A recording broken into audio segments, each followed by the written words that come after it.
Bersama pacarnya, gadis di Jember eksekusi ibu hanya karena cinta tak direstui. Gadis berinisial NH ikut terlibat atas kematian ibunya sendiri HS 60 tahun. Bersama pacarnya berinisial SA, perempuan asal Kecamatan Jombang, Kabupaten Jember itu punya andil atas kematian sang ibu.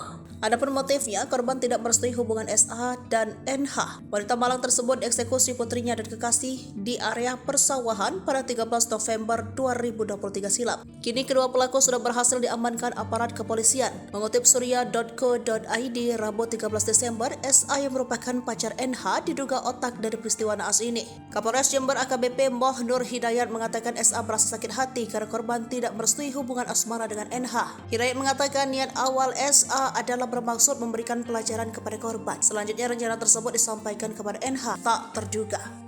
NH justru sepakat akan rencana untuk mencelakai ibunya sendiri. Setelah itu, lanjut Hidayat, tersangka ini menghubungi tersangka AW yang merupakan teman korban. AW diminta untuk menghabisi nyawa korban, ia pun setuju. Setelah itu, ketika tersangka tersebut menyusun strategi untuk mencari lokasi membunuh wanita single parent itu. Awalnya, AW menjemput korban untuk diajak jalan-jalan. Saat itu, SA dan NH membuntuti tanpa diketahui oleh korban. Saat tiba di tempat kejadian perkara, HSA langsung mengeluarkan pisau dan menikam korban. Korban sempat melawan sehingga putrinya ikut serta bersama AW memegangi tangan korban.